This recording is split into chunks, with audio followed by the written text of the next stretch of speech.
Al mundo lo hacemos todos, es un camino y tenés un lugar. Al mundo lo hacemos todos, tengo la suerte de poderte encontrar y compartir lo que somos, las inquietudes que nos envuelven y estar atentos a todo.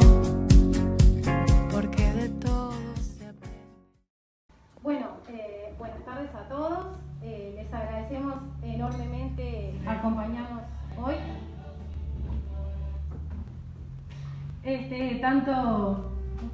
Tanto a las personas que se acercaron a escuchar, especialmente también a los compañeros y las compañeras de los 4 sindicatos que se organizaron hoy para realizar esta actividad. Como ya saben, ATES, ADEMU, AFUTU y ADES, SAUCE. Así que bueno, es un gusto tenerlos hoy acá. Creemos que este conversatorio va a ser la primera de muchas actividades que esperamos poder realizar juntos en esta lucha que nos espera y que nos necesita y nos va a encontrar unidos en defensa de la educación pública y de los trabajadores de la educación pública. Así que, bueno, también decirles que los compañeros de ADEMU están vendiendo unos pins y unos pegotines para recaudar fondos para ADEMU Pando, así que están a 30 pesos. Si alguno pues quiere pasar a colaborar con eso, se los van a agradecer. Y bueno, nos alegra mucho ver muchos miembros de la comunidad que no son compañeros de los sindicatos también, porque bueno, la lucha por la educación pública nos convoca a todos. Así que bueno, sin más, vamos a pasar a la presentación de los compañeros y las compañeras que nos están acompañando. Por FENAPES, Marcel Elamovich, profesor de Historia, egresado del IPA, militante sindical, dirigente del CEIPA, vicepresidente de FENAPES. Por FENAPES también, Gustavo Helbuch, profesor egresado de Lengua y Literatura del CERT del Suroeste, docente efectivo en Literatura grado 3, miembro del Comité Ejecutivo de FENAPES, referente de Asuntos Laborales. Por ADEMU, Ana Green, maestra, licenciada en Ciencias de la Educación por Ludelar, opción investigación. AFUTU, Patricia Maciotti, artista efectiva, docente de Informática de UTU, presidenta de AFUTU. Por ATES, Bruno Gilardoni, funcionario administrativo, integrante de la directiva de ATES.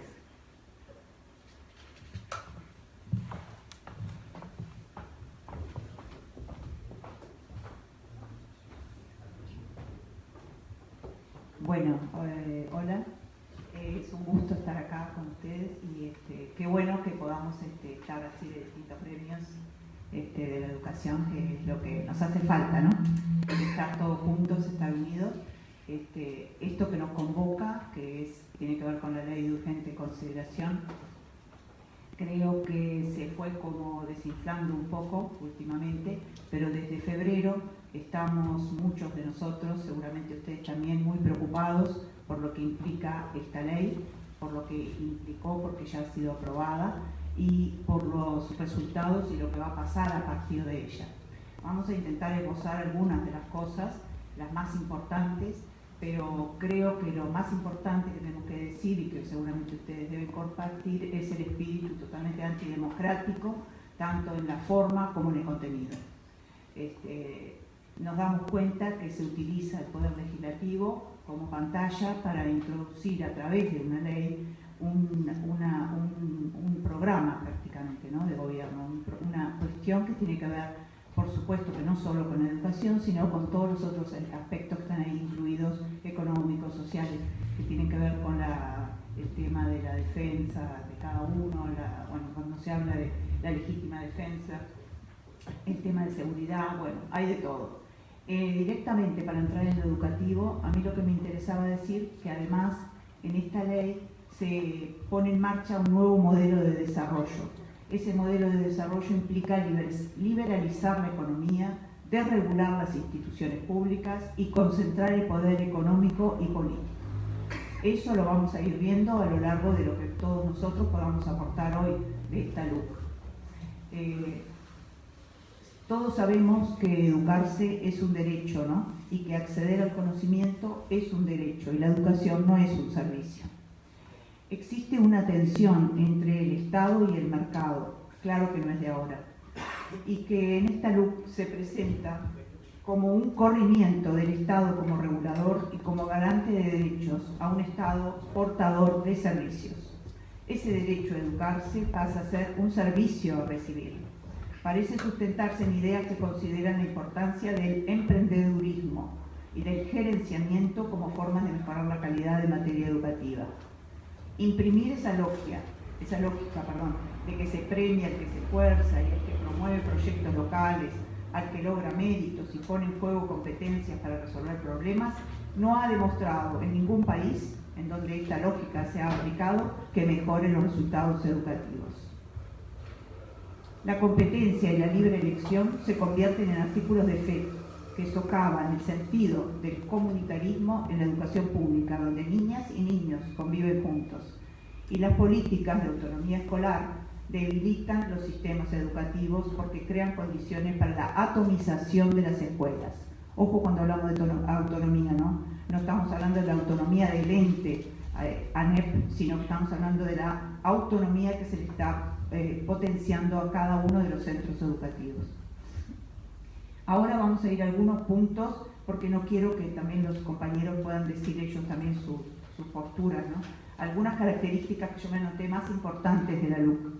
Una de ellas es la centralización educativa en el Ministerio de Educación y Cultura. Al Ministerio se le adjudican atribuciones que antes tomaba el ente autónomo, ANEP, a través de su órgano directivo, que es el CODICEN. Además se da a este ministerio la elaboración de un compromiso de política educativa nacional, en el artículo 145. Y la UDELAR no validará más los títulos como lo viene haciendo hasta ahora. Además, el MEC certificará todos los títulos del Consejo de Formación en Educación. Se crea también un procedimiento voluntario de reconocimiento del nivel universitario de carreras de formación docentes, así dice, ¿no? Impartida por entidades públicas, no universitarias. Entonces, ¿cuáles son?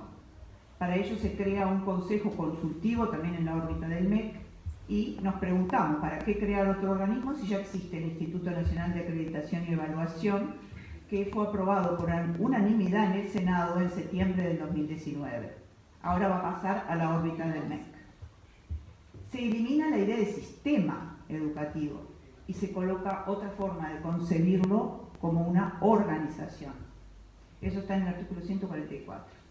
Se crea una comisión coordinadora en el Ministerio de Economía, en el Ministerio de Educación y Cultura, porque también tiene que ver el Ministerio de Economía. Coordina todo y está eso en el artículo 184.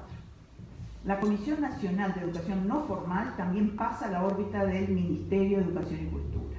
Es decir, yo quise darle ejemplos que aparecen en la ley sobre esa centralización educativa en el Ministerio de Educación, cosa que nosotros sabemos que nuestro sistema educativo tiene antecedentes de hace muchos años en el cual esa centralización no se daba porque no se consideraba algo potente para mejorar la enseñanza y los aprendizajes, sino que se consideraba que el órgano tenía que ser autónomo, la ANEP como órgano autónomo.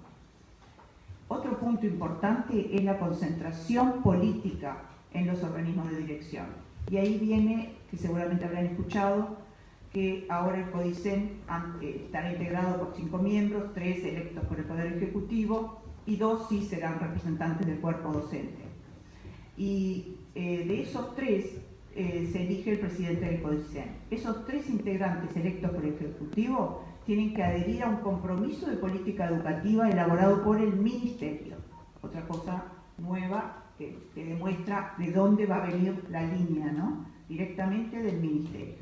No habrá consejo de educación secundaria, ni consejo de educación primaria, ni consejo técnico profesional. Van a ser organismos unipersonales. Direcciones nacional de primaria, dirección de secundaria, dirección técnico profesional, con un solo miembro y con voz, pero sin voto en el CODICEN. Estos consejos tenían representación docente, ya no la tendrán. ¿Se mantiene el Consejo de Formación en Educación? Sí, con 5 miembros como estaba antes. Un punto más, y díganme cuánto tiempo voy, porque si no, capaz que me paso. Alguno que vaya controlando.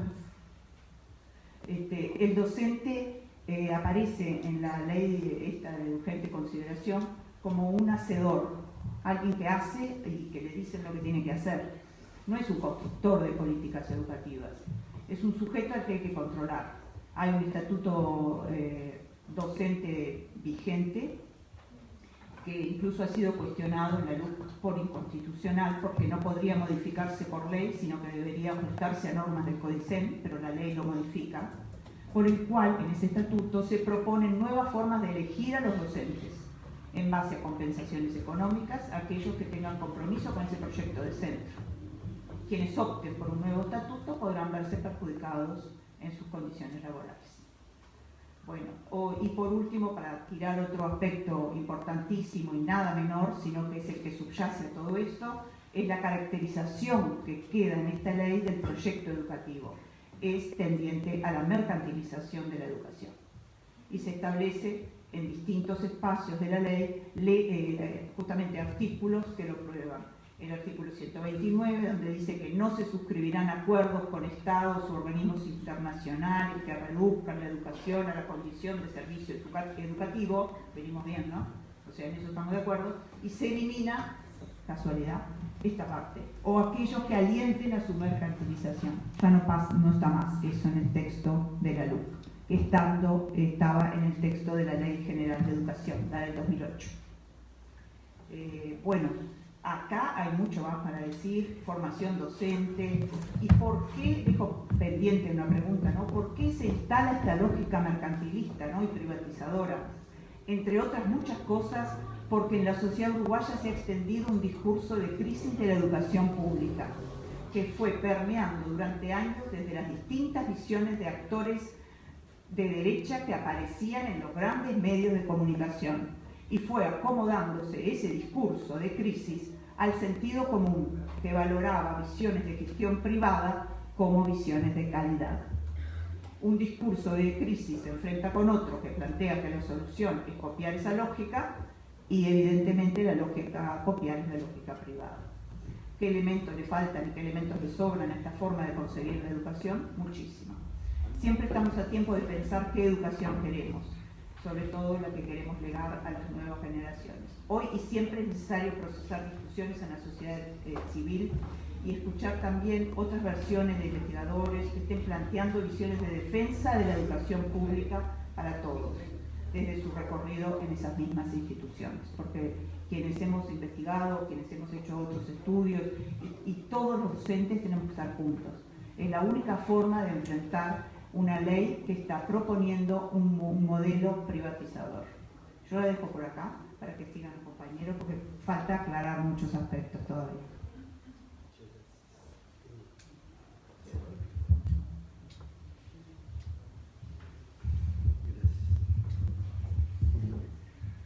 Hola, buenas tardes, compañeros.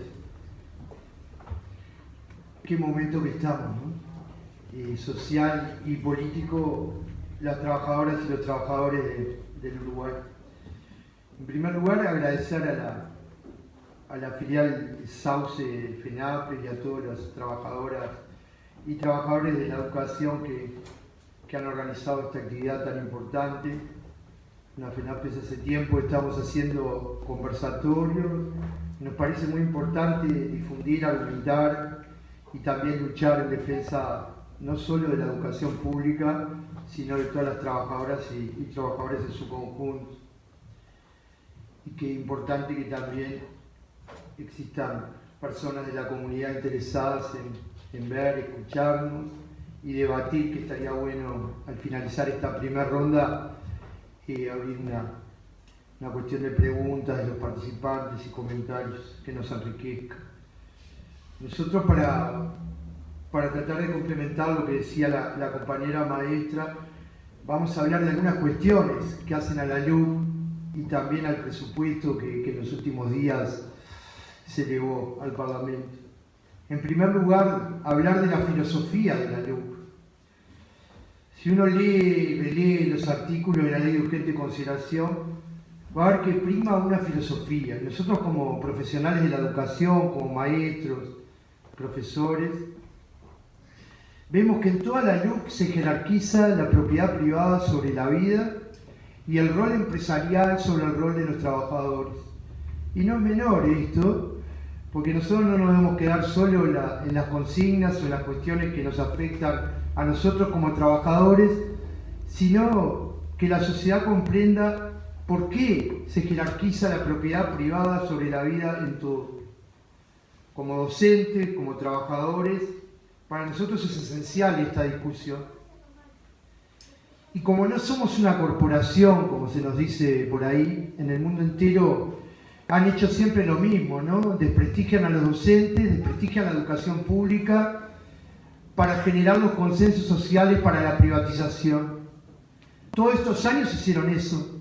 Y ahora ya directamente a través de la LUC y el presupuesto, como decía la compañera, van por la educación pública, porque por las buenas no les fue bien. El 82,5% de la población uruguaya sigue eligiendo la educación pública. En el interior es mayor ese porcentaje. Y algunos dirán porque no la puedan pagar. Nosotros creemos que no es por eso, sino porque sigue siendo, a pesar de todas las dificultades, la mejor educación que existe en el Uruguay. Las corporaciones son EDUI 21, por ejemplo, que va a hablar el compañero Gustavo. Las corporaciones son la Pearson, que los maestros saben, que hace años han entrado con inglés y otras cuestiones. El gran mercado de la educación mueve 4.500 billones de dólares en el mundo, la educación. Por eso es tan apetitoso, y aunque Uruguay sea un mercado chico, van por todo. Como van las grandes empresas multinacionales que vienen a Uruguay, no importa que sea un mercado chico, es apetecible todos los mercados. La LUC atenta contra la vida de los trabajadores y es una herramienta de los empresarios, y no es nuestro discurso. Ya lo vimos en estos pocos días, y ahora vamos a poner unos ejemplos, desde que se votó la LUC, cómo ya está afectando la lucha de trabajadoras y trabajadores a lo largo de todo el Uruguay en diferentes movilizaciones. Se ha visto en este mes, en lo que fue el conflicto de la cita, la represión tremenda que hubo. Yo trabajo en San José, cuando los trabajadores estaban en la terminal para salir en el medio de un conflicto, mandaron a la Republicana. Eso es la LUC. En concreto, cómo se plasma en cada lucha la articulación de la LUC, en lo que fue los trabajadores del sindicato de la pesca, lo que fue, que después la compañera de Afuto quizás hable, el desalojo en Santa Catalina, la ocupada de Santa Catalina hace muy pocas horas. Esto en general. En educación es indudable que la LUC es el cambio más grande desde la Ley de Educación 14.101, la llamada Ley Sanguinetti del año 72. Nosotros desde noviembre, desde la FENAP, estamos diciendo que los verdaderamente que gobiernan el Uruguay, ¿tá? Los que están detrás del poder y no están detrás, son Sanguinetti, Malini y Ríos. Desde noviembre estamos planteando esto y otros articulan y coordinan el viejo herrerismo, tan vinculado al fascismo en los 30 y demás. Y en educación, Sanguinetti, con la ley del 72, fue el que destituyó a miles de maestras, maestros, profesoras y profesores que todos conocemos, que han sido nuestros maestros en un sentido grande de la palabra, maestros de militancia, maestros de la vida, y no solo maestros de profesión. Y en ese sentido, la LUC es clara, por eso decimos que es la mayor transformación de la ley de educación Sanguinetti. La compañera hablaba del papel del Ministerio de Educación y Cultura como institucional, pero además los jerarcas que pusieron, ¿no? Pusieron a todos referentes de la Universidad de Montevideo, la Universidad Católica. No hay nadie que haya pisado una escuela, un liceo, una UTU pública, nunca. Entre ellos Da Silveira, que ya en los 90 ha escrito libros a favor de los vouchers en Chile, a favor de la privatización y mercantilización, y hoy es el que va a llevar a la práctica el ejemplo, que no es solo, porque nadie es solo, pero sí es el ejemplo de un mercenario al servicio de la educación privada, como es Pablo Da Silveira.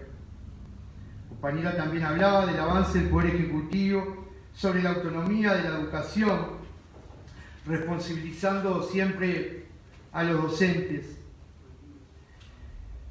Algunas cuestiones educativas para dar paso al compañero. No existe la libertad de cátedra en la LUC, es violentada. Si bien en el primer proyecto decía claramente que se eliminaba la libertad de cátedra y se ponía la autonomía técnica, no sé si recuerdan, si bien eso se sacó por la presión de muchos, en realidad en la práctica no se sacó. Porque si los directores van a elegir en esos diferentes regímenes estatutarios a los docentes, la libertad de cátedra no existe. Si a ti te van a dar compensación salarial por el proyecto de centro de la directora o director, la libertad de cátedra no existe. Y la libertad de cátedra para los trabajadores de la educación es la libertad misma. Es la esencia de la libertad. Para que no pase lo de Brasil, que el gran pedagogo Frigoto hablaba, que es aquello que hizo Bolsonaro de la escuela sin partido. Ese es el proyecto a mediano plazo. ¿Qué es la escuela sin partido? Que el docente, supuestamente neutral, que el docente no pueda dar toda la bibliografía completa, sino solo la bibliografía del régimen, y que además estimule a que se buchonee a los docentes por parte de los estudiantes, en el caso de Brasil es muy claro, por parte de colegas, por parte de la sociedad. Eso es la escuela sin partido. Y eso es lo que apuntan cuando el director te elige, además que afecta a las condiciones de trabajo, obviamente, y genera corrupción, genera clientelismo. ¿Cómo van a ingresar los docentes? Como se ingresa en muchos colegios privados, por amiguismo, por clientelismo, o quizá como se ingresa, yo que sé, en la Intendencia de Colonia, por pasantías, no sé. Uno dice que exageramos, pero todo puede ser, porque no va a haber, se rompe el escalafón docente. Larga conquista de los trabajadores organizados, del magisterio, del profesorado, larga conquista del gran Julio Castro, como referente de todo el magisterio y profesorado uruguayo. Hay un gran impacto en las condiciones de trabajo de los docentes y no docentes en el artículo 191 de la LUC, que establece diferentes regímenes regulatorios, criterios para el pago de compensaciones salariales, ascenso y estabilidad, delegación a las direcciones viciales, etc. Pero además de la educación, que otros compañeros van a complementar, vamos a hablar cómo en la LUC se limita el derecho de huelga. Una conquista histórica de los trabajadores del mundo y del Uruguay en particular. Es un anhelo de hace más de 100 años de los sectores dominantes. Es un anhelo de la Asociación Rural, de la Cámara de Comercio, de las cámaras empresariales, del herrerismo, que allá en 1905 escribía contra la ley de 8 horas, con aquel primer proyecto antes de que se conquistara en 1915. Y ya se está viendo en la práctica los límites al derecho de huelga. Y otra cosa que nos preocupa en estos titulares, agradeciendo nuevamente, es cuando se habla de apariencia delictiva, ¿no? Es un tema de derechos humanos. Para nosotros los derechos humanos son muy caros. Hubo muchas luchas. Bueno, ayer participamos en la marcha de los familiares de detenidos desaparecidos.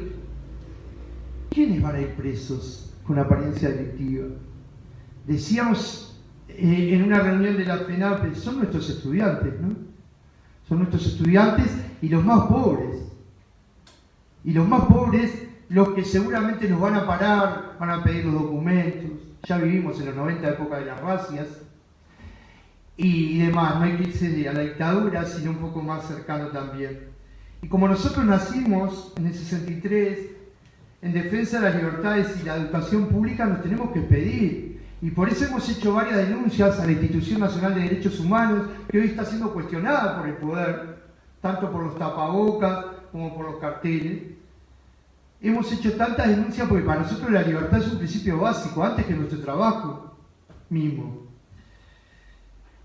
El presupuesto que se estableció en estos días, con esto termino, ejecuta lo que la LUC le permite.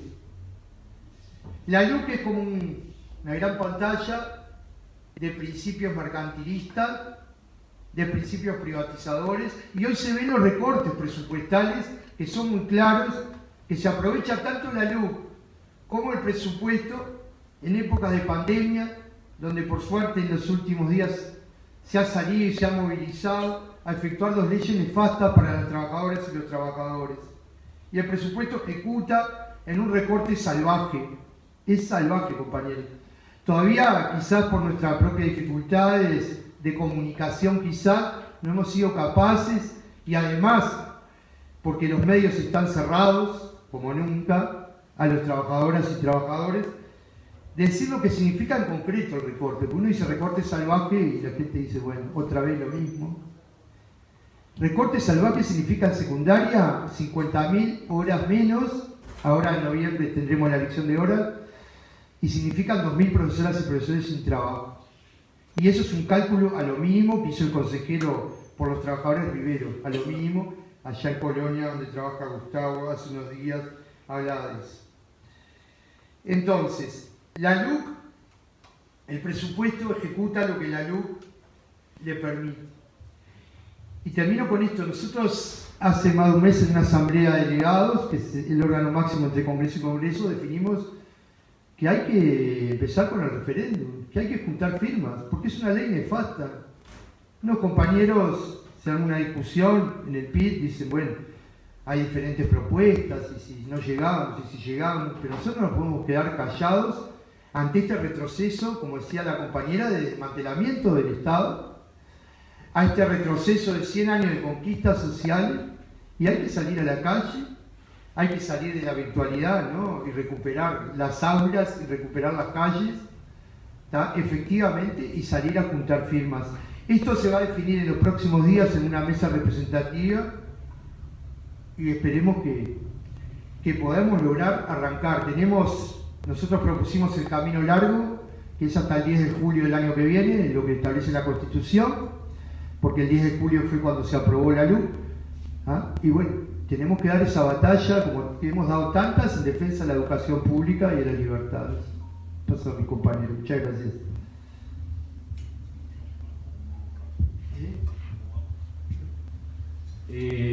Bueno, buenas tardes. Como profesor de literatura, bueno, voy a leer. Si escribir me ordena, entonces lo que sí capaz que abrevio un poco la parte de citas, ¿no? Algunos aspectos de las implicancias del articulado sobre educación en la LUC, que ya es norma, ¿no? Ley 19.889, pueden visualizarse claramente si se los aterriza con ejemplos concretos y con experiencias que no son nuevas y que desde hace algunos años se han implementado en nuestro país. Experiencias que han sido promovidas por think tanks como el 2021, que mencionaba Marcel, que es la usina de ideas educativas para la reforma propuesta por esta norma, ¿no? Para eso voy a proponer un ejercicio que consiste en ver cómo determinados artículos de la LUC aparecían ya en las propuestas del libro abierto del 21, acuerdo multipartidario mediante, y cómo pueden tomar forma casi imperceptiblemente a través de organizaciones como por ejemplo la Red Global de Aprendizajes, ¿sí? Entonces, quizás ese ejercicio nos pueda permitir observar cómo hay algunos elementos que aparecen a veces como muy tentadores.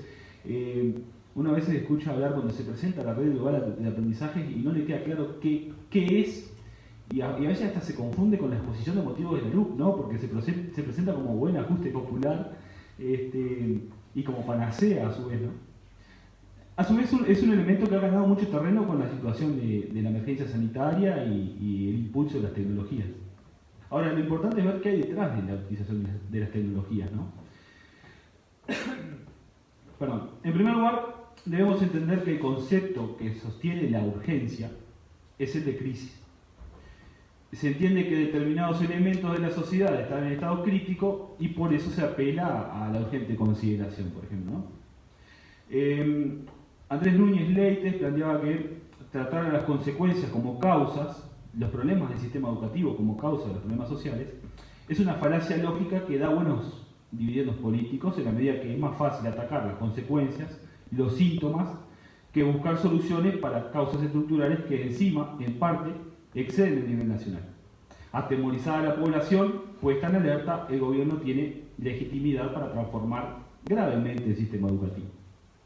En educación el concepto de crisis es, y siempre ha sido, convengamos, la piedra fundacional para cualquier tipo de reforma. La idea de crisis se puede instalar a través de diferentes mecanismos, pero por sobre todo a través de los medios de comunicación.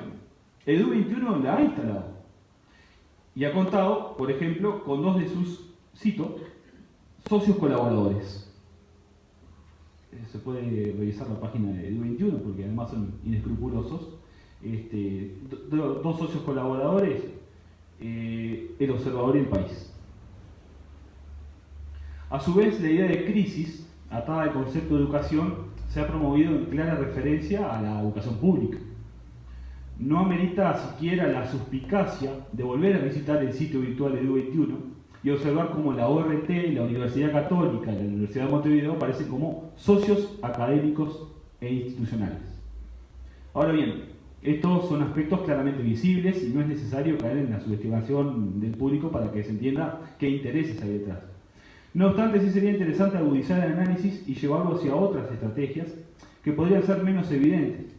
Para esta debemos contrastar, en principio, el artículo 14 de la Ley de Educación 18.437 con el 129 de la LUC, que lo modifica y que hacía mención la compañera, ¿no? Sin citar los dos artículos, en la Ley de Educación se planteaba que, bueno, no se alentaría la mercantilización de la educación, y ese fragmento en la LUC desaparece, ¿no? Pese a que la eliminación de ese fragmento o alentar su mercantilización ha sido valorado por las actuales jerarcas de la educación como una nimiedad, nosotros entendemos que es en principio alevoso. La mercantilización de la educación pública ha sido denunciada por nuestros sindicatos desde hace mucho tiempo y se ha visualizado claramente en la campaña Educar no lucrar, en consonancia con la Internacional de Educación y por la CESEU incluso el último 17 de agosto en su última declaración pública, donde señalábamos a grandes rasgos que la educación pública, como otras áreas del Estado, no escapa a este proceso de ajuste fiscal, conjuntamente con el proceso de ataque público orquestado internacionalmente y su desmantelamiento, privatización y mercantilización promovidos desde la LUC. Un elemento a considerar, como ya se ha mencionado, que colabora con el proceso de mercantilización de la educación pública y que se nos presenta en un importante número de instituciones de nuestro país como panacea ante la crisis es la Red Global de Aprendizajes. ¿De qué se trata? ¿Qué hay detrás? ¿Quiénes la han promovido en nuestro país? ¿Qué vínculos se pueden establecer con la LUC? Bueno, son estas algunas preguntas que brevemente voy a intentar responder.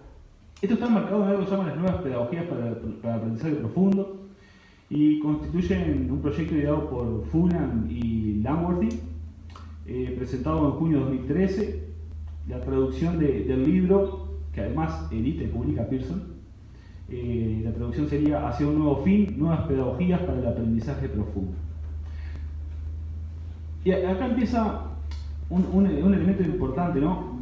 ¿Quiénes contribuyen con Fulham y Langworthy? Bueno, contribuyentes que se mencionan en la obra son, por ejemplo, Microsoft, Intel, Pearson, obviamente, y personas representantes de la OCDE y, por ejemplo, la Fundación Bill y Melinda Gates. Este proyecto se sustenta en que la educación pública está en crisis como argumento de y para las reformas e innovaciones que pretende llevar adelante. Propone aprovechar el gran desarrollo en tecnología aplicada al aprendizaje como medio omnipresente en la sociedad actual, en el caso de Uruguay, Plan Ceibal, en el marco de una transición a una economía basada en el conocimiento, tal y como lo expresa el Banco Mundial, con una evidente mirada desde la teoría del capital humano. En definitiva, se entiende que, como la economía está en crisis, la educación también está en crisis, porque se la concibe desde una perspectiva economicista y con fines mercantiles, generando por un lado condiciones de vulnerabilidad y precariedad para las trabajadoras y los trabajadores. El teletrabajo podría ser un elemento a considerar en este aspecto, y un terreno fértil de productividad para empresas multinacionales. Finalmente, los objetivos globales de aprendizaje son establecidos por el marco de competencias competencias clave para el siglo XXI, y ahí aparece la OCDE, la Asociación para el Aprendizaje del Siglo XXI, que fue fundada en el 2002, como una coalición de comerciantes y líderes políticos de educación para determinar habilidades necesarias. Y en esta corporación lo que uno puede observar también la presencia de Apple, de Cisco, de Dell, Microsoft nuevamente, y hay como membresías, ¿no? Están los miembros platino, que son Pearson y Walt Disney, y miembros de oro como Fisher Price, Qatar Foundation, Crayola, y miembros de nivel básico como AT&T, Intel y Faber-Castell. Voy a citar un fragmento de este libro de los promotores de la red global de aprendizajes, donde se señala, ¿no?, que también inescrupulosamente, dado que algunos de los socios del proyecto son compañías tecnológicas, esperamos optimizar todos los procesos del proyecto mediante una plataforma tecnológica compartida, fomentando el poder de la tecnología para la colaboración, recopilación de información, evaluación, análisis de aprendizaje, ciclos de devolución y construcción de capacidad a nivel local e internacional. Voy a avanzar un poquito. La diferencia más notoria en este cambio es el rol de la tecnología, que en las viejas pedagogías se utilizaban como un pequeño espacio, como una herramienta, digamos, ¿no?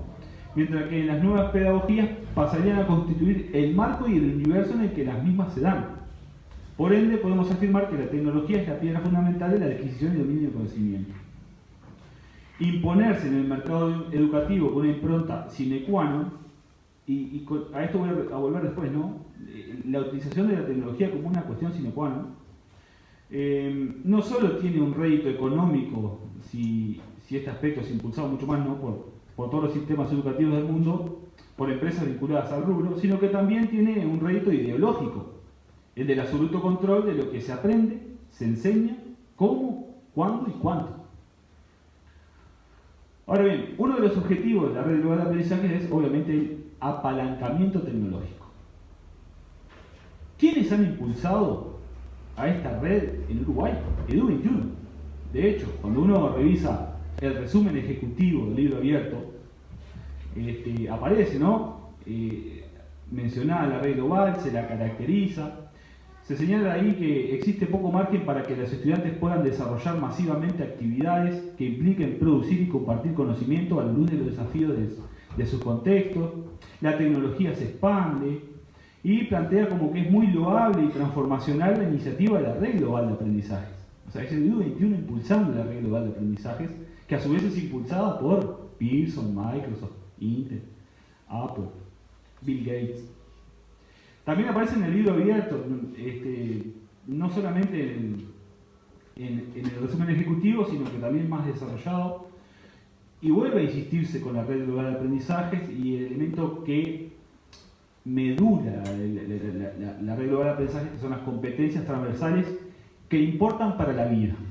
Y ahí ya tenemos un primer nexo con la idea filosófica que tiene la LUC en cuanto a la educación, las competencias para la vida. Y eso aparece en el artículo 130 de la LUC, donde se menciona que el Estado, con el objetivo de garantizar el desarrollo de competencias para la vida, bueno, llevará a cabo determinadas acciones. Es como que un elemento se va haciendo eco de otro, como que todo va yendo de la mano, y es una linda estrategia esto de ver, bueno, no sé si linda, bueno, para mí no, un desafío ir viendo cómo, parafraseando Borges, ¿no?, qué mano detrás de la mano mueve la pieza, ¿no? Otro vínculo que podemos establecer entre la red global de aprendizajes, Edu21, y la filosofía educativa que enmarca la LUC puede verse en la siguiente propuesta de libro abierto. Proponemos que las pruebas internacionales, TERSA UNESCO y PISA, OSD, constituyan los principales puntos de referencia para la elaboración de los mapas de progreso para la educación básica y media superior. Pearson, socia de la red global de aprendizajes, contratada por la OCDE, lleva a cabo la conformación de la plataforma digital que sustenta la evaluación de las pruebas estandarizadas generadas por PISA. Bueno, entendiendo que ya no es necesario continuar estableciendo lazos de afinidades económicas entre las multinacionales que lucran con la educación el DUI 21 y su incidencia en este aspecto de la LUC, debemos mencionar de todas formas que no hay que perder de vista quiénes se encuentran hoy al frente, por ejemplo, del Ministerio de Educación y Cultura, Pablo da Silveira, lo mencionaba recién Marcel, la Dirección Sectorial de Planificación Educativa de CONICET, ¿quién está? Y la asesoría de la Dirección de Presupuestos, Control y Evaluación de la OPP. Estamos hablando respectivamente de Pablo da Silveira, Adrián Aristimuño y Héctor Buzón, el 21. Los últimos dos con fuerte incidencia en el último presupuesto propuesto por el CONICET de la ANEP. Estamos, al decir de Agustín Cano, ante el aumento del poder del sector privado y la apertura del mecanismo de privatización. Un último aspecto que me gustaría mencionar. Las implicancias del aliento a la mercantilización de la educación pública por parte del poder de turno y sus vínculos con las empresas multinacionales no es el único aspecto que preocupa. También preocupa el artículo 193, que capaz que Bruno lo iba a abordar, que plantea que el Consejo Directivo Central de la ANEP podrá establecer compensaciones o complementos salariales y otros beneficios, atendiendo a circunstancias como la ubicación geográfica, el lugar de trabajo, el contexto sociocultural. En el literal E plantea que se busca la permanencia y la estabilidad de los cuerpos docentes, las cuales podrán ser delegados, la elección podría ser delegada a su vez en las direcciones de los centros educativos. ¿Cómo se podrá disponer de condiciones de orden funcional para el acceso o permanencia en un lugar de trabajo? O en las direcciones, eso también podría recaer la responsabilidad de la elección en las direcciones de los centros. Que esto ya estaba planteado en el libro abierto también, no lo voy a citar, pero es cuestión de revisarlo. En todo el capítulo 4 plantea esto, ¿no? La autonomía de los centros y la posibilidad de direcciones de poder elegir a los docentes, ¿no? No lo voy a citar, yo lo tenía acá señalado, pero evidencia claramente que la estabilidad laboral estará condicionada a una metodología de trabajo o proyecto de centro. Ahora, no nos sorprendería si la contratación docente en el marco de la autonomía de los centros estuviera sujeta a cláusulas tales como adherir a la red global de aprendizajes. En definitiva, en la base del sistema, el maestro, la maestra, el profesor o la profesora en su aula no pueden tener libertad para trabajar según su saber profesional y deberán reducir su acción a la ejecución de un proyecto de centro.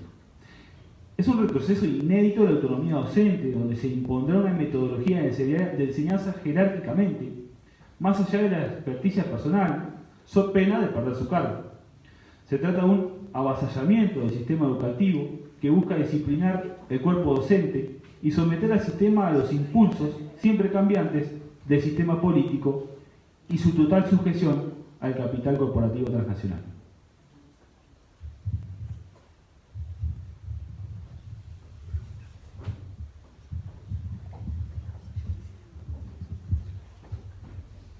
Buenas tardes a todos. Lo que vamos a tratar es ver un poco más el aspecto de la regla fiscal que figura la LUC y cómo esto afecta también después en el presupuesto y cómo vemos los recortes y los ajustes. La regla fiscal de la LUC está entre los artículos 207 y 212. La podemos dividir en 4 partes. Resultado fiscal es lo primero y primordial que plantea, y todo el presupuesto va a estar adecuado a esta regla fiscal, que se compone de un proyecto macroeconómico que se realiza para los 5 años y que dispone variables que es muy difícil de descifrar. Por ejemplo, le da Beriche que en el 2024 tenemos 3,7 de inflación. Bastante difícil de creer en ese sentido, y de ahí se ajusta también el tema salarial y los incrementos presupuestales. Como segundo punto en esta regla fiscal tenemos el tope de gasto. Ya a esta altura, en este presupuesto, en el 2020, topeamos el gasto de todos los años. Si hay crecimiento del PBI, si hay posibilidad de invertir, no lo vamos a hacer, porque el gasto ya está topeado. Y si el Ministerio y la OPP entienden que uno no está respetando el primer aspecto, que es la regla y las metas, la OPP retiene los dineros y no los aporta. Pero significa que si uno no está estrictamente en eso, la OPP recorta todavía aún más el recorte que ya te viene del presupuesto. Así que bastante complicado en ese sentido. Como tercer aspecto de este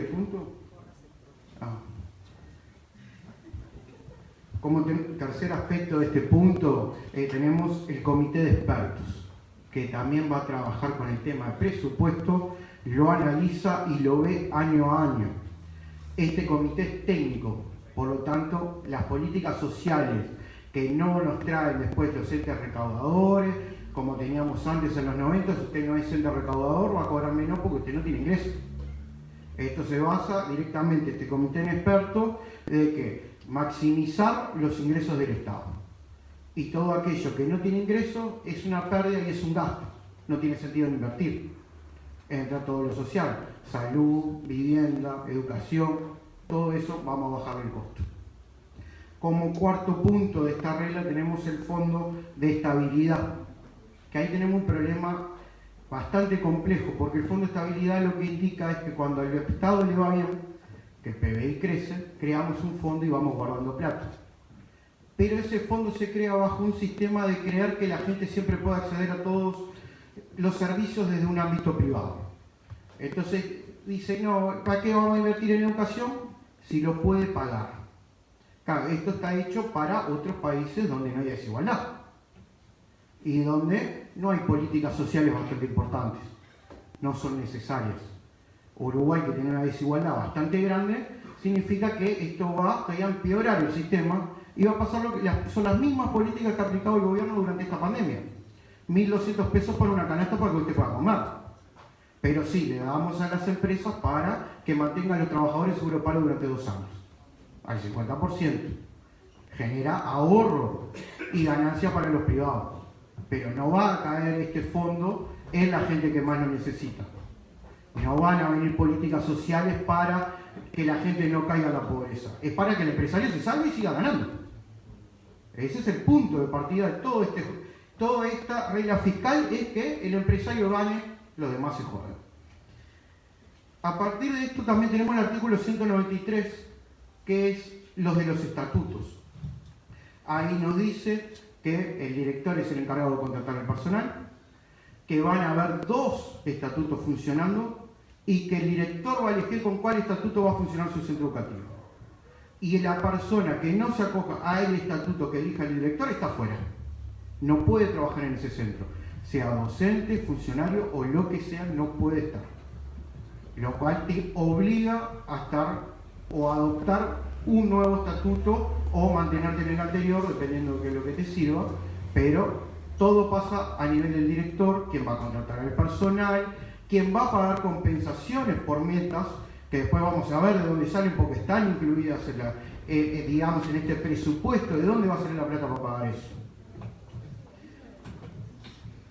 Ahora, si vamos al presupuesto, vamos a encontrar que en ese sentido tenemos 4 puntos claves que van entre el recorte y el ajuste en las políticas educativas, que es lo que tiene mayor incidencia y lo que va a dar la posibilidad de crear una privatización endógena de la educación a través del recorte de gasto y el no funcionamiento. En este sentido tenemos el primer artículo, es el artículo 4, que es el aumento salarial. 5% de recorte y después vemos qué pasa. Con eso arrancamos en 2021 y ahí vamos expreso a ver si recuperamos algo en 2024. Muchas posibilidades no hay. El segundo aspecto es que no tenemos incremento presupuestal en la educación, salvo para 2 políticas muy específicas, pero para el resto no hay. Pero sí aumenta defensa, por ejemplo, sí aumenta presidencia, tampoco aumenta la salud, tampoco aumenta vivienda. Un gran ataque entraba a lo que son las políticas sociales. No hay interés en ninguna política social, ni en la LUC, ni en el presupuesto. Como tercer aspecto tenemos el recorte de derechos. Y lo vamos a ver muy claro en las licencias médicas. Y ahí tenemos varios artículos y bastante complejos.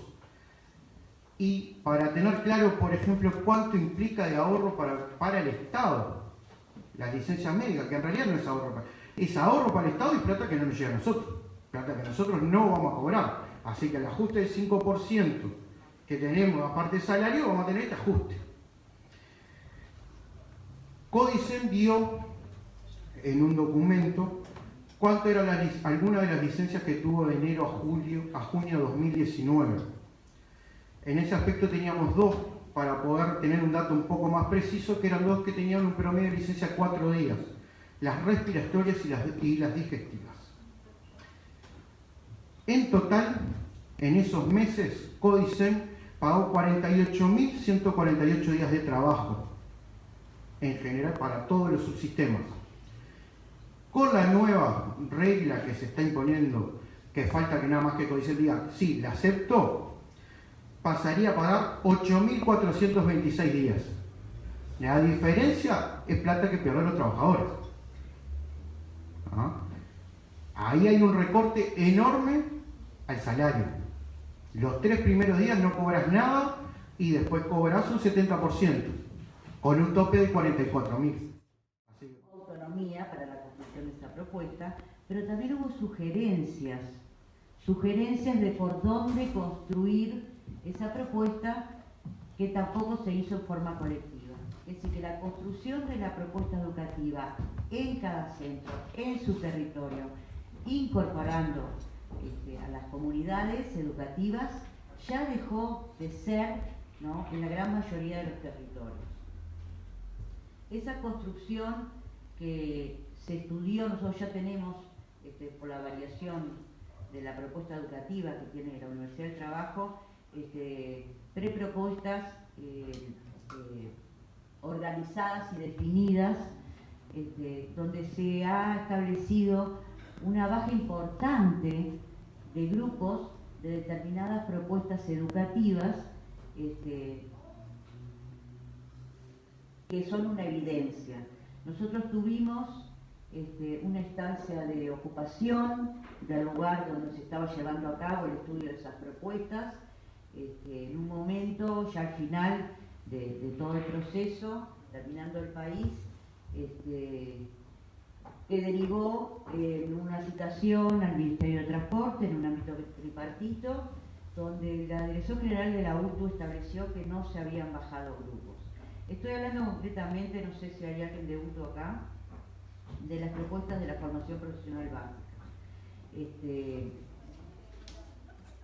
En el departamento de Canelones se bajaron alrededor de 25 grupos, entre 20 y 25 grupos, yo no conozco la cifra, pero lo que se planteó en ese espacio tripartito, Ministerio de Dirección General y dirigentes de la FUTU, fue que no se habían bajado ningún grupo de ninguna propuesta porque los directores eran autónomos y construían sus propuestas.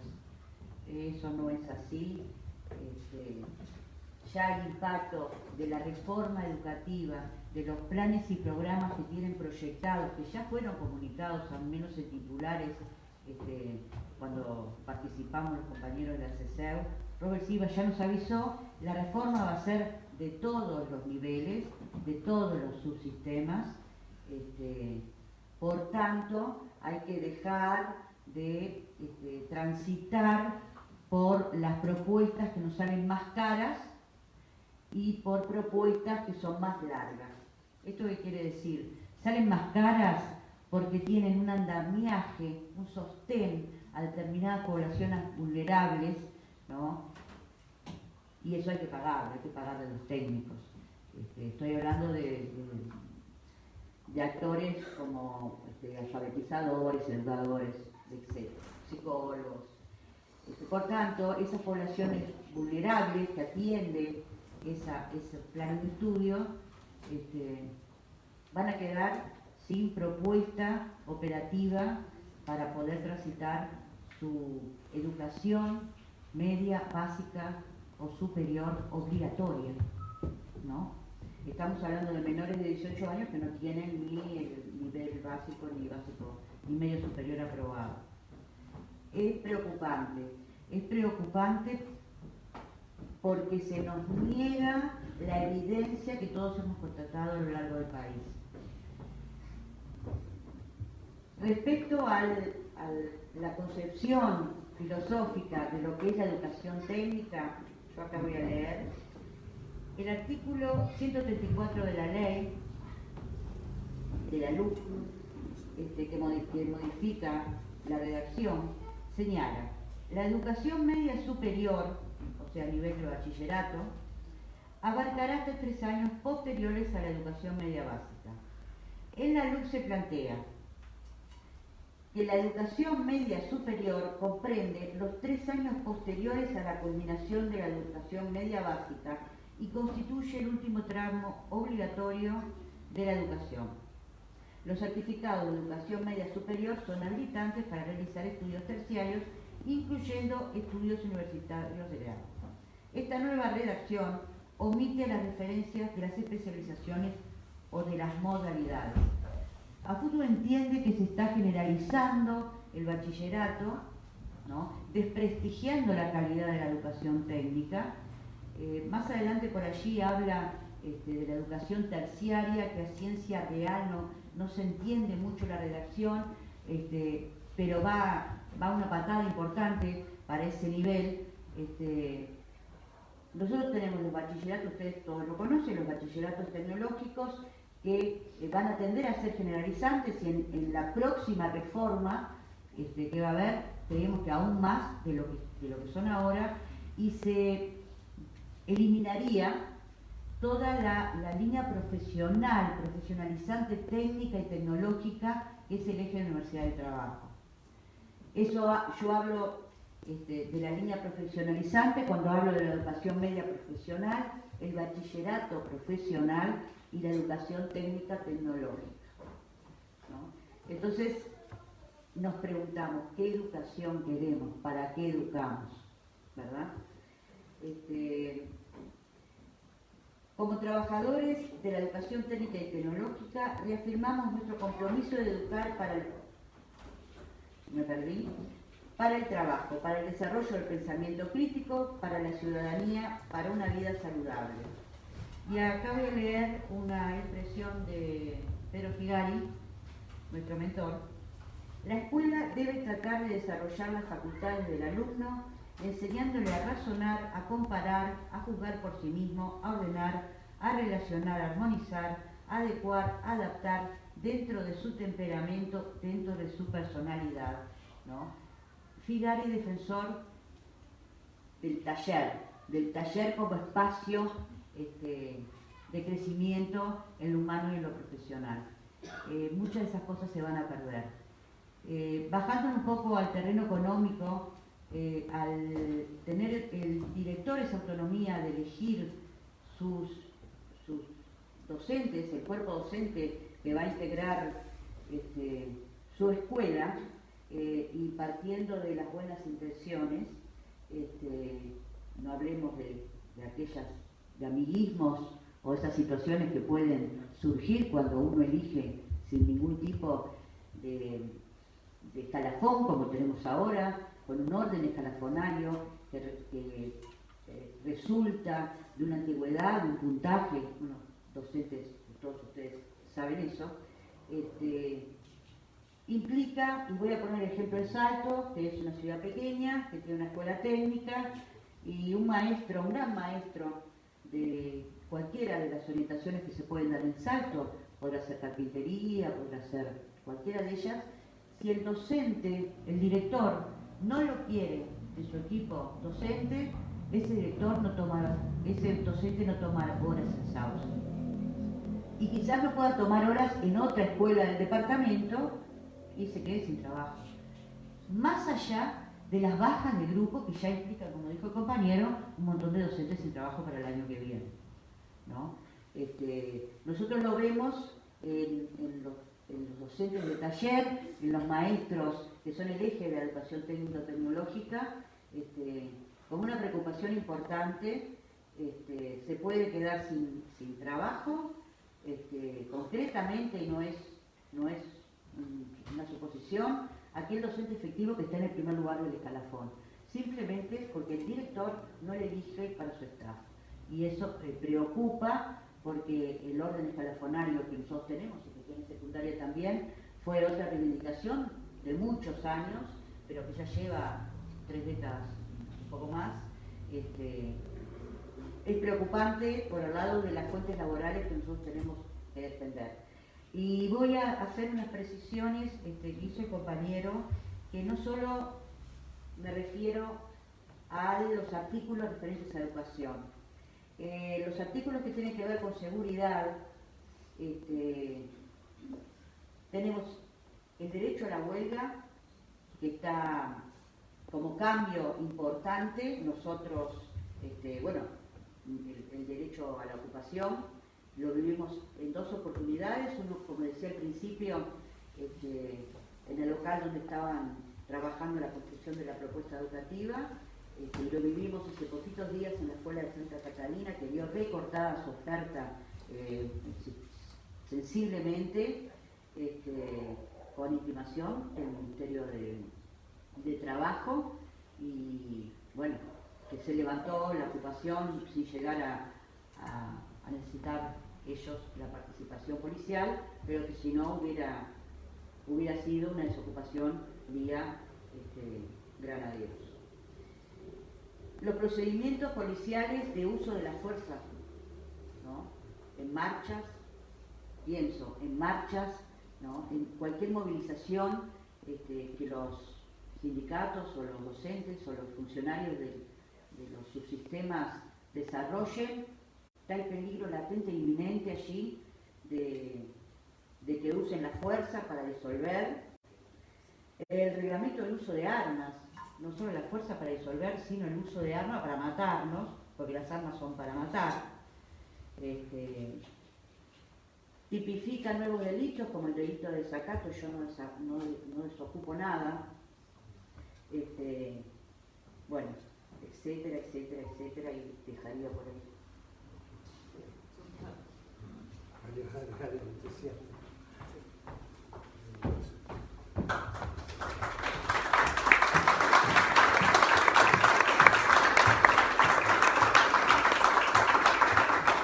Bueno, muchísimas gracias por estas intervenciones que han sido por demás claras, desalentadoras pero muy claras.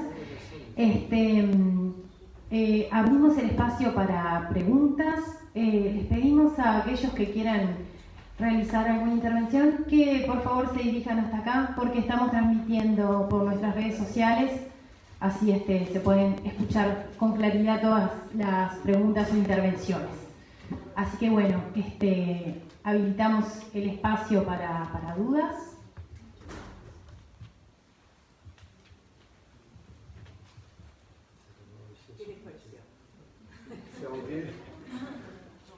Pero tenían idea de que la cosa iba a venir.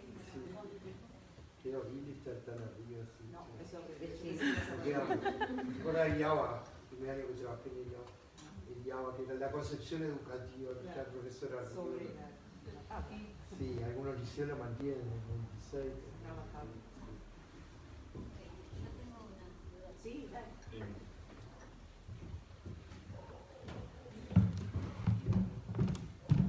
Bueno, buenas tardes a todos. Me da mucho gusto que estén todos aquí y agradezco toda esta información que bajaron los compañeros. Y mi preocupación concreta es sobre este último tema que se estaba hablando. ¿Qué mecanismo, qué recursos se puede tener en frente a un tema de falta de trabajo? O sea, te quedas sin trabajo, ¿no? Ya sabemos que 2000, posiblemente ya ese número está, se van a quedar sin trabajo. Pero después pensemos que dentro de los profesores de grado, que van a hacer lo que todos los directores van a querer, porque eso levanta la categoría de su centro, ¿qué va a pasar con los que están próximos a jubilarse?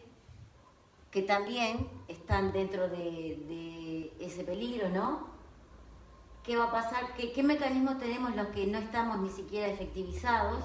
¿Cómo podemos reclamar? ¿O va a haber algún mecanismo para que se pueda reclamar o solucionar al respecto? Porque también está el otro tema, todos los que queden sin trabajo,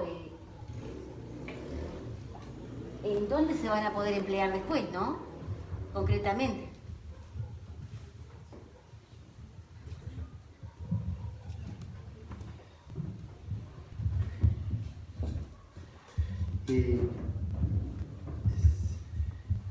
Y bueno, no hay recetas, no, es muy importante lo que planteó la compañera. Nosotros confiamos y hemos practicado la lucha de los trabajadores desde siempre. Y eso es lo que queda, por eso decíamos hay que salir a la calle y hay que pelear, porque acá, en realidad, en secundaria en concreto, ¿tú sos de secundaria? Sí. Ahí está. En secundaria en concreto, yo soy grado 7, tampoco creo que muchos directores me quieran elegir. Y a otros tampoco, o sea, también nosotros vamos a tener... Nosotros tenemos garantizada la unidad docente, ¿no? Las 20 horas. Pero en general, los profesores, y eso está estudiado por nuestro sindicato, tienen 43 horas aproximadamente de promedio para vivir. Entonces, lo que establece el estatuto es la garantía a los efectivos de la unidad docente, las 20 horas. Al interino, nada. Si tú sos interino, va a depender de la lucha de todos. A los efectivos será una rebaja salarial, a los interinos porque tenés menos horas y después eso va desparramando, ¿no?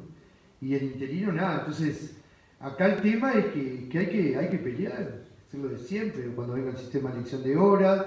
Nosotros tuvimos una bipartita la semana pasada, después de 3 meses, exigimos volver a participar, como todos estos años, en el sistema de elección de horas. Y va a haber que pelear cuando esté la matriz, como están haciendo los compañeros de AFUTU ahora cuando vieron los primeros casos. Todavía nosotros no lo tenemos, pero ya sabemos de estos recortes y tendremos que dar la batalla cultural y la batalla en la calle real para evitar esto, porque no solo nos afecta a nosotros, sino que afecta a explicarle a la población las condiciones y los procesos de enseñanza-aprendizaje, ¿no? Nosotros hemos luchado mucho para llegar a un promedio de 25 alumnos en ciclo básico y 30 en bachillerato, y eso, el Consejo nos dijo que el piso, según este presupuesto, el piso, no el techo, va a ser 30 y 35.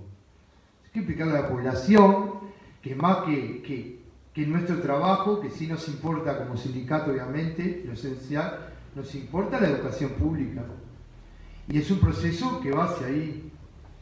Y después que la compañera decía que es muy desalentador. Desalentador era un poco previsible lo que está sucediendo.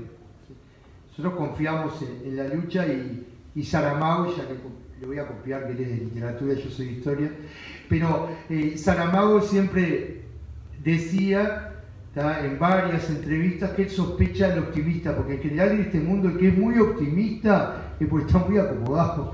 Y Saramago decía que el optimista es el que está en los sectores dominantes.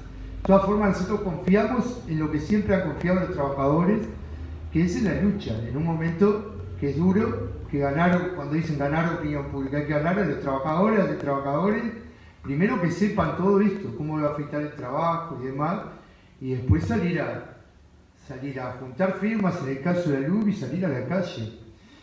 Salir a la calle y tomar las medidas que sean necesarias para defender los derechos y conquistar otros. No sé, era eso, quería agregar. Gracias. Con respecto a tu pregunta me quedé pensando, ¿no?, que una de las cosas más importantes, y entre algo lo dijo el compañero recién, es convencer a otros, hacer entender lo que está pasando, porque está demasiado diluido. No se está leyendo la LUC, no se está trabajando sobre su contenido, no se está siendo atento a lo que está por pasar o está pasando, porque ya está en vigencia.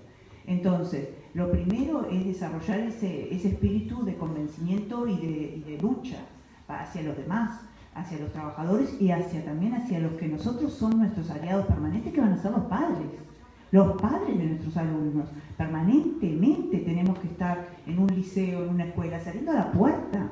Si nosotros nos quedamos adentro, esto no se va a saber nunca. La solución es salir es salir a la calle. Bueno, y si no me dejan salir a la calle, me agarran en la esquina, me paran la puerta. En la puerta sí puedo leer puedo salir del portón, no por la duda que me agarren en el portón, pero salgo de ahí para afuera y leo lo que tengo que leer, digo lo que tengo que decir. Los padres no se van a ir.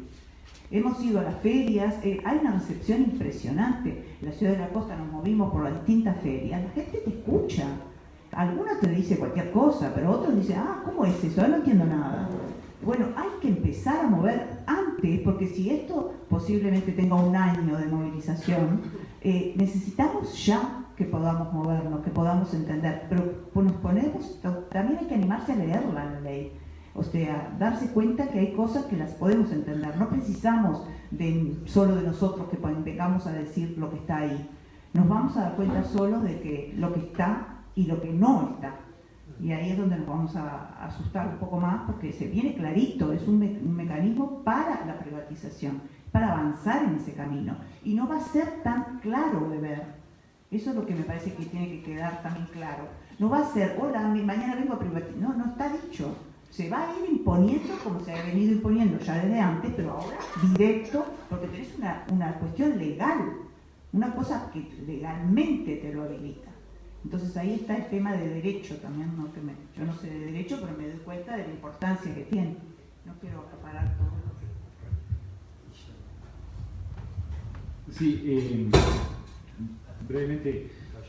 Sí, primer caído. No, avisar que nos tenemos que retirar con Marcel porque yo tengo amigos. Lo último que sale de Montevideo para Colegio Valdense de 7:30 y viajo para allá. Entonces, de Finlandia, sí. Y como estamos muy cerca, igual el compañero Bruno ya citó a Macri. Nosotros siempre utilizamos en el sindicato a modo de ejemplo, ¿no? Una exposición que hacía el ministro de Educación de Macri, Esteban Bullrich, que señalaba que, así sin pluritos, ¿no? que la estrategia del gobierno era bombardear con diferentes modificaciones en varios aspectos, ¿no? Porque el sindicato tiende a focalizar y apunta hacia un elemento o dos, y mientras apunta a esos dos, las otras 14 reformas o propuestas avanzan, ¿no? Entonces, la LUC viene a sentar las bases para eso, para generar un espectro de avasallamiento donde uno en realidad tiene condiciones para atacar algún aspecto, pero mientras uno lo ataca, avanzan las demás. La situación en secundaria es compleja porque hay mucho secretismo en cuestiones que no había otros años. Por ejemplo, a esta altura nosotros ya estábamos discutiendo las pautas reglamentarias para la elección de horas. Hoy en día todavía no se ha convocado el ámbito, no sabemos ni siquiera quiénes son los interlocutores válidos, elementos que están establecidos por la propia ley de negociación colectiva, ¿no? El trasiego de información, los interlocutores válidos. Hasta el momento no hemos tenido esas instancias. De hecho, Marcel mencionaba que el otro día fue la tercera del año, la tercera instancia bipartita. Es bastante desalentador el panorama en cuanto a qué tanto se va a poder negociar departamento por departamento, liceo por liceo, algunos grupos. Veníamos en una dinámica anteriormente donde se sentaban las bases para instancias de negociación y, bueno, gracias a nuestro formato de federación nosotros llevamos insumos sobre faltantes de grupos en determinados liceos, subgrupos, en fin, sí, subgrupos de práctica, o sea, elementos que condicionaban el funcionamiento de las instituciones. Nosotros llevamos a determinadas instancias y se logró el año pasado, entre diciembre y febrero, noviembre y febrero, fueron con más de 100 grupos que conseguimos, ¿no? En esas instancias. Al momento eso parece no estar previsto. A mí particularmente me genera mucha duda por qué no se está discutiendo el reglamento de elección de horas y cómo eso de determinada manera, no sé, a mí me genera suspicacia qué va a pasar con las coordinaciones, ¿no? Que puede ser un elemento a recortar también, porque bueno, la elección de la cantidad de horas de coordinación ya está establecida en las pautas. Entonces, bueno, ¿por qué no estamos discutiendo el reglamento de elección de horas? ¿Por qué no estamos discutiendo matriz de grupo? En definitiva, parece ser que vamos a tener que encaminarnos a un conflicto que va a estar muy concentrado a finales de año cuando haya que ir a pelear por grupos, cuando haya que ir a pelear por horas. Básicamente trabajo y condiciones de estudio. Pero bueno, era por ahí. Y todo esto además enramado con las modificaciones estatutarias, ¿sí? Que se vienen, las modificaciones en cuanto a planes y programas previstas para 2023, y todo esto en realidad habilitado por la ley de urgente consideración, ¿no? Sentó las bases para una reforma que va a acaparar muchos aspectos y que nos va a tener que encontrar lo más organizados posibles para poder ver cómo se contiene este avasallamiento.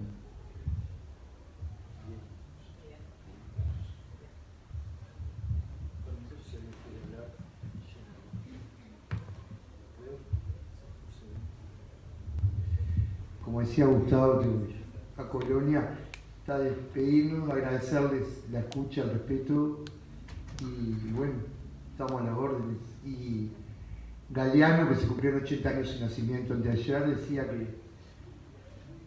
que la historia no se repite, pero a veces parece, ¿no?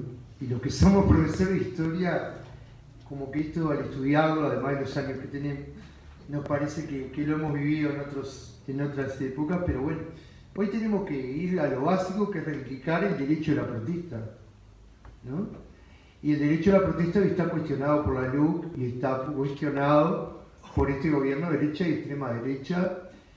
Y bueno, nosotros como sindicato tenemos independencia de clase, vaya si la FENAPES y los sindicatos de enseñanza, que hemos ocupado todos los liceos, hemos hecho huelga, pero no tenemos presidencia. Hoy cuando vemos a Manini Ríos en esta situación, cuando vemos todo el tema de la impunidad y todo eso, nos despedimos porque son los derechos humanos nuestros, de los estudiantes, de los padres. Pero bueno, es eso, reivindicar el derecho de protesta y ejercerla, ¿no? Estamos muy conectados y hay que dejar un poquito la conexión y salir a la calle a juntarnos, porque la pandemia también nos ha retenido bastante y ya es hora de juntarnos. Parece que la pandemia afecta cuando hay alguna movilización, porque ya sale Salinas, sale el ministro de Salud y otros, qué horrible. Vayan a los ómnibus, ustedes ven en los ómnibus a Casabó, Montevideo, y vean cómo va la gente como ganado, pero ahí no. Es solo las movilizaciones que afectan la pandemia. Bueno, saludarles y agradecer a la filial y a todos los organizadores. Muchas gracias. ¿Sí? Gracias.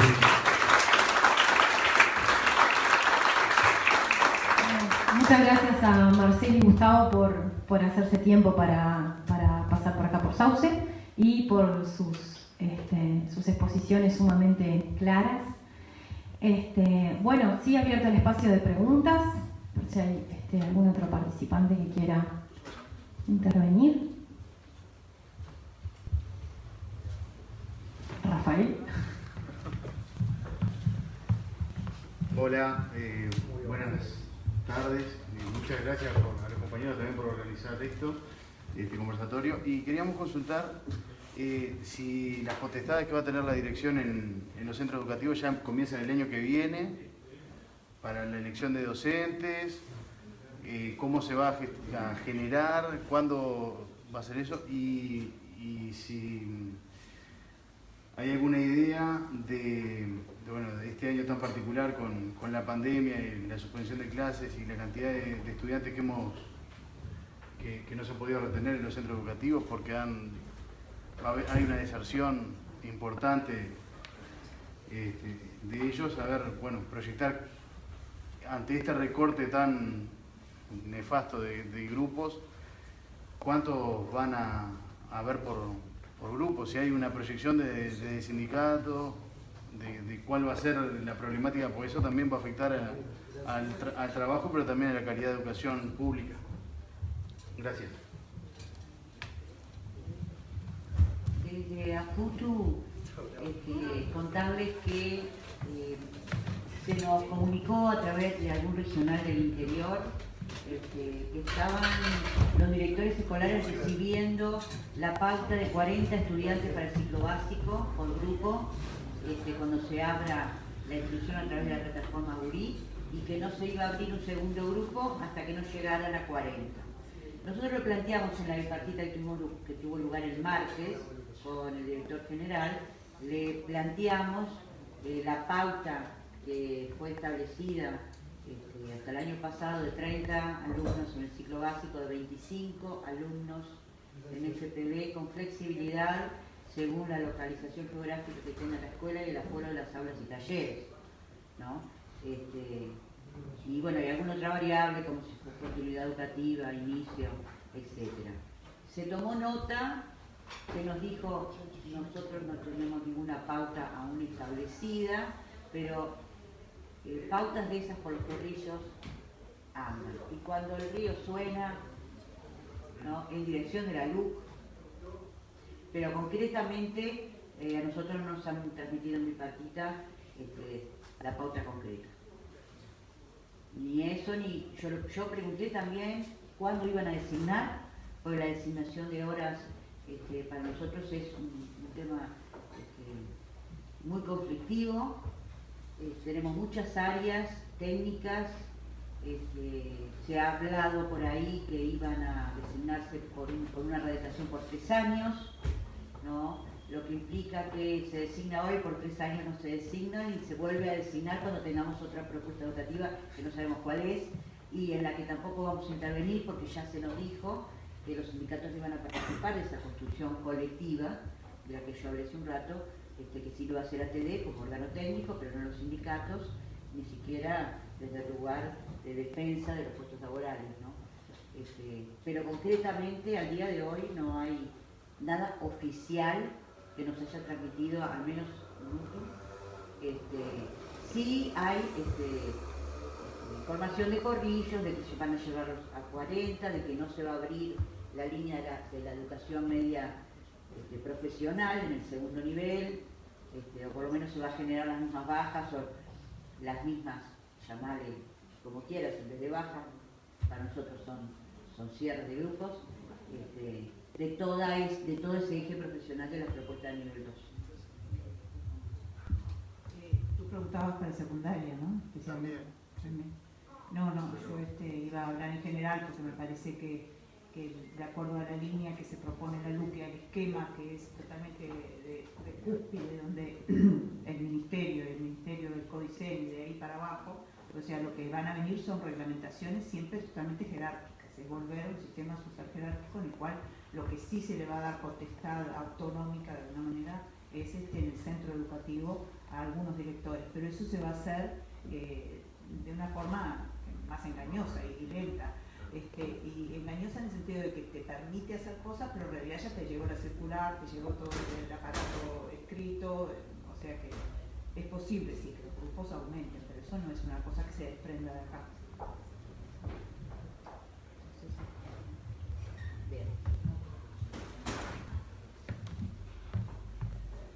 Bueno, si nadie más quiere intervenir, si nadie más tiene alguna otra pregunta, solo nos queda volver a agradecer a los compañeros y las compañeras que estuvieron exponiendo, a todos ustedes por hacerse presentes hoy acá, obviamente al Centro de Artes Escaparate que nos prestó este lugar tan acogedor para poder hacer este evento, este conversatorio. Y bueno, nada, la invitación a ir todos a profundizar sobre esto, como decían hoy los expositores, hay mucho silencio, hay muy poca cosa sobre esto, necesitamos involucrarnos más. Y bueno, nos veremos en la lucha. Muchas gracias. Y bueno, nos estamos viendo.